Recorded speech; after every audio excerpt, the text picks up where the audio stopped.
미국 경제와 증시에서 가장 핫한 이슈들 분석해보는 시간이죠. 김석환의 마켓트리거 시작합니다. 최근 주요 기업들의 실적 발표가 쏟아지고 있습니다. 시장 상황 분석을 해보고요. 월가가 우려하고 있는 이 상업 부동산 문제까지 한번 분석해보도록 하겠습니다. 미래에셋증권 디지털 리서치팀 김석환 선임연구위원님 모셨습니다. 안녕하세요. 안녕하십니까? 네, 먼저 증시에 대한 리뷰부터 진행해 보도록 하겠습니다. 빅테크들의 실적 발표부터 이제 FOMC까지 예정이 되어 있는데요. 최근 증시 흐름 어떻게 보고 계신가요? 일단 지금 이제 방금 전에 마이크로소프트하고 알파벳, 이제 구글의 실적이 발표가 됐는데요. 네. 시장 예상을 다 상회했습니다. 상당히 좀 잘 나왔고 지금 시간외에서 견고하게 좀 움직이는 모습을 좀 보이고 있다라고 보시면 될 것 같고요.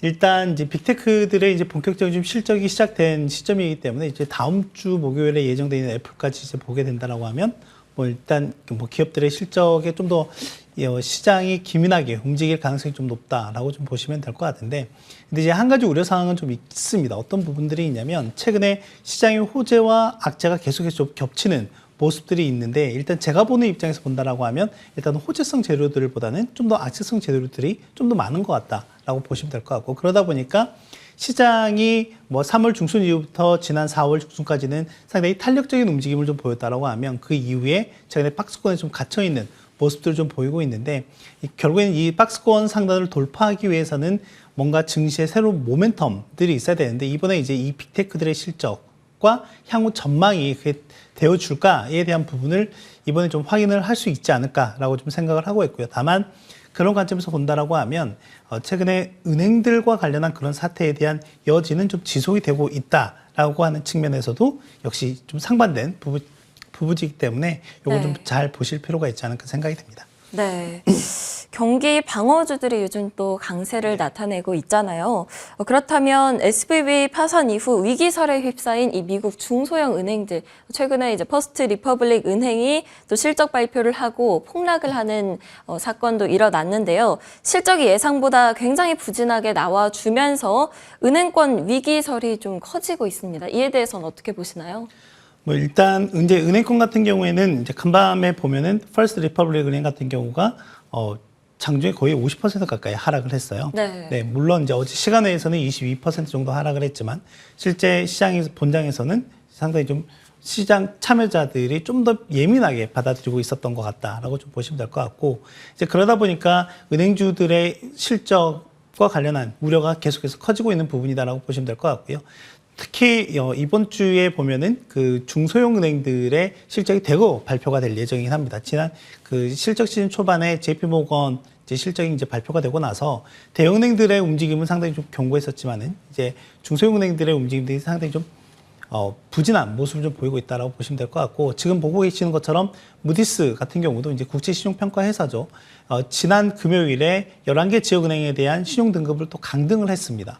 그리고 나서 이번에도 실적 발표가 되고 나면 아마 이런 기업들에 대한 또 신용평가라든지 다시 한번 또 하겠죠. 그런 관점에서 본다라고 하면 은행위기가 특히 이제 중소형 은행들을 중심으로 해서 계속해서 위기감이 좀 고조가 되고 있는 것은 맞다라고 좀 보시면 될 것 같고, 앞서 경기 방어주가 좀 더 강세를 보이고 또는 이제 금융과 부동산, 즉 금리에 취약한 업종들은 좀 약세를 보였다라고 이제 말씀드리긴 했었는데, 최근에 실적 시즌 이후에 좀 나타난 변화 중에 하나가 또 뭐가 있냐면 IT 업종에 대한 부진한 움직임도 좀 눈에 띄고 있다라고 좀 보시면 될 것 같습니다. 그런 부분까지 좀 체크해서 보시면 좋을 것 같고요. 또 하나는 이제 실적 시즌 이후에 대형은행과 소형은행 간의 주가 차별화가 계속되고 있는 양상을 좀 보이고 있는데, 이제 간밤에 퍼스트 리퍼블릭 은행이라든지 이런 주가 하락이 좀 부추기면서 실제 S&P 내에 속해 있는 지역은행 ETF 같은 경우 연중 저점까지 내려와 있는 상황이거든요. 그런 측면에서 본다라고 하면 계속해서 좀 하방 압력을 키워가고 있는 상황이다라는 정도로 좀 정리를 해보실 필요가 있겠습니다. 네, 증시 상황 전반적으로 한번 살펴봤는데요. 요즘 주요 기업들의 실적이 속속들이 나와주고 있습니다. 전반적인 실적 시즌 중간 점검 좀 부탁드려요. 일단 어제도 계속 많은 기업들의 실적이 좀 발표가 되기도 했는데, 일단 24일 기준으로 본다라고 하면 전체 S&P 500 기준으로 보면 거의 한 20% 정도의 기업들이 실적을 발표했고요. 일단 시총 비중만 따지면 22%밖에 되지 않습니다. 그런데 어닝 서프라이즈 비율은 대략 한 78% 정도이고요. 어떻게 보면 지난 10년 평균이 한 74% 정도가 되니까 상당히 좋은 모습을 좀 보이고 있다라고 보시면 될 것 같고, 또 하나는 직전 2개분기, 그러니까 지난해 4분기와 지난해 3분기 실적이 그렇게 썩 좋지 않은 모습을 보였었죠. 당시 어닝 서프라이즈 비율이 대략 한 68, 9% 정도였다라고 하면 그때 대비하면 여전히 양호한 모습을 좀 보이고 있다라고 보시면 될 것 같고, 그런데 일단 이 1분기 어닝 시즌이 시작하기 전에 이미 기대치를 좀 많이 낮춰놓은 상황이었다라고 좀 보시면 될 것 같습니다. 그런 측면에서 본다라고 하면 저희가 어닝 시즌 들어오기 전에 올해 1분기 전년 대비 얼마만큼 이익이 증가할 거야 라고 하는 그 수치가 마이너스 8% 정도였거든요. 그런데 지금은 마이너스 7.3% 정도입니다. 그걸 감안해 본다라고 하면 지난 2020년 2분기 이후로 본다라고 하면 이익 증가율이 가장 좀 안 좋은 모습을 보일 걸로 예상이 된다라고 보시면 될 것 같고요. 그래서 이게 어떻게 보면 제가 이 이익에 대한 절대적인 수치와 그리고 이 서프라이즈 비율로 나타나는 상대적인 수치에서 약간의 혼란이 좀 생길 수도 있다라고 생각이 되는데, 그런 관점에서 본다라고 하면 현재 이익의 추정치가 어떻게 바뀌는지도 같이 좀 보실 필요가 있지 않을까 생각이 됩니다.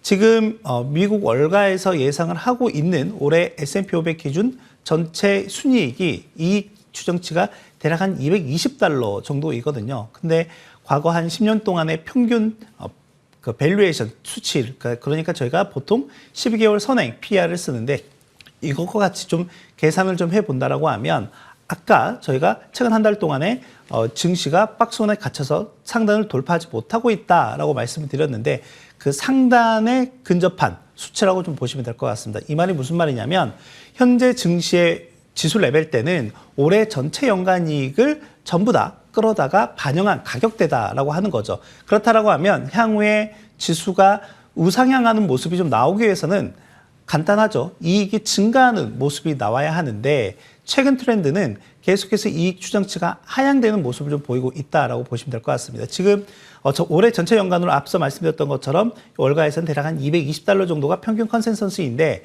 지금은 대략 한 217달러까지 내려와 있는 상황이고, 그러니까 최근 한 2주 사이에도 계속해서 이익 추정치가 좀 하향되는 모습들을 좀 보이고 있다라는 점을 감안해서 보실 필요가 있을 것 같고요. 향후에 이 이익 추정치가 좀 더 깊게 조정이 되는지 아니면 여기서 하방 조정을 멈추고 턴어라운드 하는지, 그러니까 향후 증시 움직임의 가장 좀 키포인트가 될 가능성이 높다라고 생각을 하고 있습니다. 네. 이번에는 다른 주제로 넘어가 봐서요. 미국 상업용 부동산 시장의 부실이 과거 위기 때와는 다른 양상을 보이고 있습니다. 급격한 하락세를 나타내고 있는 지금 상업 부동산 현재 상황 분석해 주실 수 있을까요? 일단 그 상업용 부동산은 이미 그 지난 3월 중순 이후에 워낙 또 얘기를 많이 들었을 것 같고요. 그런데 네. 저는 이 상업용 부동산 중에서도 특히 오피스 쪽에 대해서 좀 말씀을 드리고 싶고, 왜 이 상업용 부동산에서 이 은행 사태 이후에 좀 더 불거졌는지에 대한 부분을 좀 더 집중적으로 좀 말씀드리고 싶은데, 지금 전체적으로 미국 상업용 부동산이라 함은 여러 가지 유형이 있습니다. 방금 말씀드렸던 오피스도 있기도 하지만은 호텔이나 상가나 데이터 센터나 등등 이런 것들이 상당히 좀 많은데, 지금 보시다시피 여러 유형들 중에 문제가 되고 있는 거는 오피스 상업용 부동산이라고 좀 보시면 될 것 같고, 그럼 왜 문제가 되느냐? 실제 우리가 이런 상업용 부동산 같은 경우에는 가장 중요한 팩터 중에 하나가 공실률이거든요. 그러니까 그 건물에 많은 사람들이라든지 기업들이 들어와 있어서 임대 수익이 원활해야 됩니다. 그래야 되는데 실제 이 공실률이 커지게 되면 임대 수익이 감소할 수밖에 없고요. 그 부동산의 담보 가치가 떨어질 수밖에 없고요. 더 중요한 거는 이제 상업용 부동산 같은 경우에는 보통 만기, 그러니까 이제 융자를 다 받아서 할 텐데, 융자를 받아서 하는데 그 융자에 대한 만기가 대략 한 5년에서 7년 정도가 되거든요. 그랬을 때 그 재융자에 대한 리스크가 커진다라고 보시면 되겠죠. 그런 관점에서 보면 최근 금리 상승과 맞물려서 상업용 부동산, 특히 오피스 상업용 부동산에 대한 리스크가 계속해서 좀 커져가고 있는 모습을 이 그래프를 통해서만으로도 확인할 수 있다라고 하는 거고요. 또 하나는 이미 저희가 앞서 구글도 상당히 양호한 실적을 발표했지만 그 실적 상승에 기여한 큰 요인 중에 하나가 바로 정리 해고거든요. 특히 미국 월가가 아니라 이제 그 실리콘밸리를 중심으로 한 미국 서부 지역에서의 정리해고가 대규모로 진행이 되고 있는 상황이죠. 그런 관점에서 보면 지금 샌프란시스코의 공실률이 최근에 거의 한 30%까지 올라왔다라는 내용도 있기도 하고요. 지금 나타내는 그래프는 뭐냐면 미국 도심 지역에서의 휴대폰 사용량이 2019년, 그러니까 팬데믹 직전 대비 얼마만큼 늘었느냐 또는 감소했느냐인데 맨 끝단에 있는 게 샌프란시스코입니다. 2019년 대비 31%밖에 되지 않는다라는 소리죠. 이 말인 즉슨 사람들이 돌아다니지 않는다라고 하는 거죠. 이제 그런 부분들이 좀 나타낸다라고 보시면 될 것 같고요.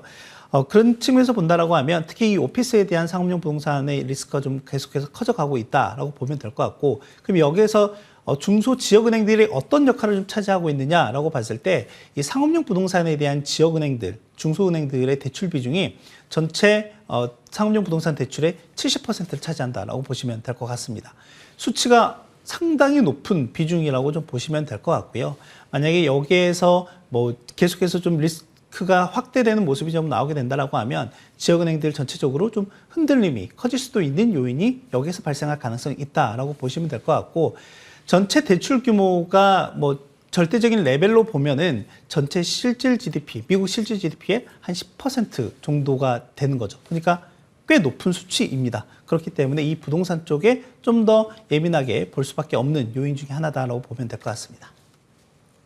네, 지금까지 미래에셋증권 디지털 리서치팀 김석환 선임연구원님과 함께했습니다. 오늘도 좋은 말씀 감사합니다. 감사합니다.